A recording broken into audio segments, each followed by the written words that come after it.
सभी भक्तों को श्री शिवाय नमस्तुभ्यम हर हर महादेव। ओम नमः शिवाय, जय महाकाल, शिवाय नमः। ओम। तो आज हम आपको बताने वाले हैं पूज्य गुरु जी की कथा से ही संतान के लिए दूसरा उपाय, यानी कि संतान प्राप्ति दूसरा उपाय किस प्रकार से गुरु जी ने बताया था अपनी कथा में इस उपाय को, कि जिन माताओं बहनों को पहली संतान की प्राप्ति हो गई है, अब दूसरी संतान प्राप्त नहीं हो रही, फिर उनको 5 वर्ष हो गए हो, 10 वर्ष हो गए हो, 15 वर्ष हो गए हो या 25 वर्ष हो गए हो, दूसरी संतान प्राप्त नहीं हो रही हो।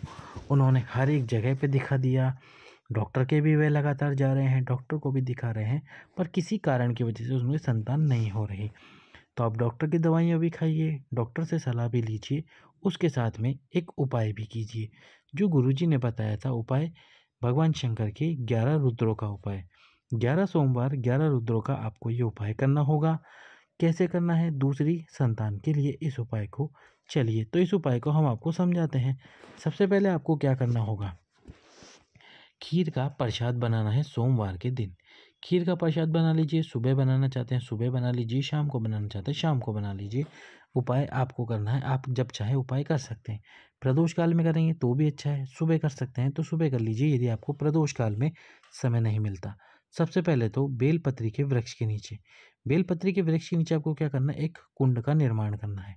कुंड का निर्माण कीजिए, जहाँ बेलपत्री का वृक्ष हो वहीं की मिट्टी को हटाकर एक छोटा सा कुंड बनाइए। अब इसके अंदर आपको जल भर देना है, स्वच्छ जल।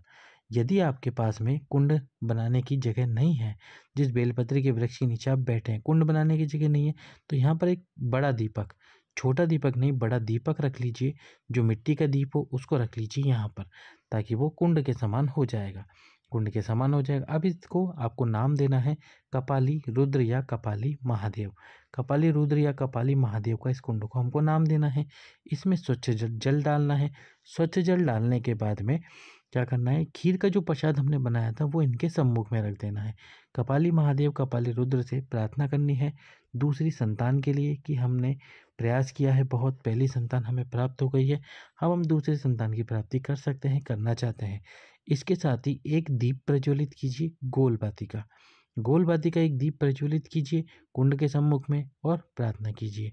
इसके बाद में आपको अपने हाथ से इस कुंड में से थोड़ा सा जल निकाल लेना है। जो भी व्यक्ति उपाय कर रहे हैं वह स्वयं इस जल का सेवन करे 3 बार। यदि पत्नी कर रही है तो अपने पति के लिए, और पति कर रहे हैं तो पत्नी के लिए जल निकाले और उस जल का सेवन करे।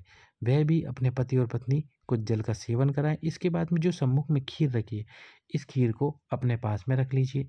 जब आप रात्रि के समय पे भोजन करेंगे उस समय पे, या जब रात्रि को सोएंगे उस समय पे, दोनों में से किसी भी एक समय में इस खीर के 2 हिस्से कर लीजिए, आधे आधे हिस्से करने के बाद में आधा हिस्सा पति खाएं और आधा हिस्सा पत्नी खाएं। बाबा से प्रार्थना करते हुए लगातार 11 सोमवार, पहले दिन के पहले सोमवार के जो रुद्र हैं वो है कपाली। इसी प्रकार 11 रुद्रों का नाम है, आप 11 रुद्रों का नाम ढूंढकर 11 रुद्रों के नाम से ये उपाय कीजिए, जैसे कपाली, अजपात, चंड, बाहु, इस प्रकार से 11 रुद्रों के नाम हैं। तो आप दूसरे नंबर पे जो रुद्र है दूसरे सोमवार को उनका उपाय करें। इस प्रकार से दूसरी संतान के लिए आपको ये उपाय करना चाहिए। अगला उपाय जो कि हम आपको बताने वाले हैं फाल्गुन पहले सोमवार का, वो है 3 बेलपत्र वाला उपाय। पर उससे पहले जो भी व्यक्ति हमारी आवाज़ पहली बार सुन रहे हैं, वीडियो को लाइक करके, चैनल को सब्सक्राइब करके, वीडियो को अधिक से अधिक लोगों के पास शेयर करें। तो हम आपको इसमें बताने वाले हैं 3 बेलपत्र वाला उपाय। सोमवार के दिन आपको करना है, तो कीजिए इस उपाय को किस प्रकार। सबसे पहले तो यदि मान लीजिए आप 108 बेलपत्र समर्पित करना चाहते हैं भगवान शंकर के शिवलिंग पे, लेकिन आपको 108 बेलपत्र नहीं मिल रहे हैं, तो फिर आपको क्या करना होगा, आपको क्या करना है, ये जो बेलपत्र आपको दिखाई दे रहा है, इस बेलपत्र की जो पत्ती वाला मिलन वाला स्थान है, इस स्थान से बेलपत्र को पकड़िए। इसको पकड़कर शिव जी के सम्मुख में खड़े हो जाइए दक्षिण दिशा में। कौन सी दिशा, दक्षिण दिशा, यानी कि साउथ में। साउथ में खड़े हो जाइए। अब आप पूछेंगे भैया साउथ दिशा कौन सी होती है शिव जी के मंदिर में, वही हम आपको बताते हैं। तो कितनी बार गुरुजी ने भी बताया अपनी कथा में, हम भी आपको बता रहे, भगवान शंकर की ये जो जलाधारी है, अब आप कहेंगे जलाधारी क्या, जिस पर शिवलिंग विराजमान है। ये जो शिवलिंग जिस जलाधारी पर विराजमान है, यही जलाधारी, इस जलाधारी की जो दिशा होती है हर मंदिर में, वो उत्तर की तरफ होती है। तो हमको एक दिशा ज्ञात हो गई, यदि सामने उत्तर की दिशा है तो पीछे दक्षिण दिशा होगी। तो हमको यहीं खड़ा होना है। यहाँ पर खड़े होकर बेलपत्र को पकड़कर, जहाँ से मैंने बताया है, भगवान शंकर के शिव महापुराण का जो मूल मंत्र है, श्री शिवाय नमस्तुभ्यम मंत्र को जाप कीजिए।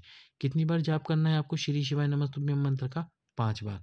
5 बार जाप कीजिए और उस जाप को करने के बाद में उस बेलपत्र की डंडी आपके विपरीत में रखते हुए समर्पित कर दीजिए बेलपत्र। कहते हैं, गुरुजी ने बताया कि जब हम इस प्रकार से बेलपत्र समर्पित करते हैं तो ये बेलपत्र 108 बेलपत्र के बराबर होता है। तो यदि आपको 108 बेलपत्र नहीं मिल रहे हैं तो आप इस प्रकार से एक बेलपत्र समर्पित कीजिए। ये एक बेलपत्र 108 बेलपत्र के बराबर होगा। दूसरा बेलपत्र जो आपको समर्पित करना है अपनी मनोकामना के लिए, ये 108 बेलपत्र आप अपनी मनोकामना बोलकर समर्पित कर रहे हैं, तो ये वाला भी उपाय ऐसे ही करें। तो यदि आपकी कोई विशेष कामना है, या फिर आपकी कोई इच्छा है, या आपका मन नहीं लगता है, या परिवार में किसी प्रकार का क्लेश मचा हुआ है, या परिवार में सुख शांति नहीं है, तो अपने घर में सुख शांति लाने के लिए, परिवार में सुख शांति लाने के लिए आपको ये उपाय ज़रूर करना चाहिए। या आपको धन की कमी चल रही है अपने जीवन में, तो आपको क्या करना होगा? अब मान लीजिए आपके पास में ना लाल चंदन है, ना पीला चंदन है, ना लाल चंदन है, ना पीला चंदन है, तो आपको क्या करना है? भगवान शंकर के मंदिर में जाना है। जो भी आपको बेलपत्र शिवलिंग पे चढ़ा हुआ मिल जाए, शिवलिंग के आसपास में मिल जाए, उस बेलपत्र को उठाइए, उस बेलपत्र को धोइए। धोने के बाद में उस बेलपत्र को अपने सीधे हाथ में रख लीजिए। सीधे हाथ में रखने के बाद में उस बेलपत्र को सीधे हाथ में रखकर उल्टा हाथ उस बेलपत्र के ऊपर रख दीजिए।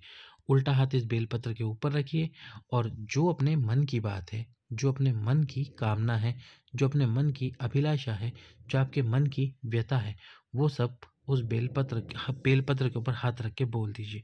और वो बेलपत्र भगवान शंकर के शिवलिंग पे समर्पित कर दीजिए। बाबा से प्रार्थना कीजिए कि हे शिव जी, हमारी इस कामना को, हमारी इस मनोकामना को पूर्ण करो, हमारे जीवन से इस दुख को समाप्त करो। यदि प्रतिदिन आप ये कार्य कर लेते हैं, आपको ना लाल चंदन चढ़ाने की ज़रूरत है, ना पीला चंदन चढ़ाने की ज़रूरत है, बाबा आपका हाथ पकड़ ही लेंगे और आपको सभी परेशानियों से मुक्त कर देंगे। तीसरा बेलपत्र जो आपको समर्पित करना चाहिए, तीसरा बेलपत्र, ये बेलपत्र आपको 21 दिन लगातार करना होगा आपकी मनोकामना को पूर्ण करने के लिए। यदि आपकी कोई विशेष मनोकामना है, या आपके जीवन में धन की समस्या चल रही है, या फिर आपकी कोई ऐसी कामना जो पूर्ण नहीं हो रही, उसके लिए आपको ये उपाय करना चाहिए। बेलपत्र में 3 पत्तियाँ होती हैं, आप सभी जानते हैं। तो जो बेलपत्र की जो 3 पत्तियाँ हैं, उन बेलपत्र की 3 पत्तियों में से जो नीचे की दोनों पत्तियाँ हैं, आप ये देख रहे हैं नीचे की दोनों पत्तियाँ, इन दोनों पत्तियों से आपको बेलपत्र पकड़ना है, बीच वाली पत्ती से बेलपत्र नहीं पकड़ना। इन दोनों पत्तियों से बेलपत्र को पकड़कर आपको क्या करना है? इस बेलपत्र को भगवान शंकर के शिवलिंग पर समर्पित कर देना है। कहाँ करना है? बेलपत्र को भगवान शंकर के शिवलिंग पे समर्पित। और करना कहाँ से है? वही दक्षिण दिशा से, जिसका वर्णन हम आपको कई समय से कर रहे हैं।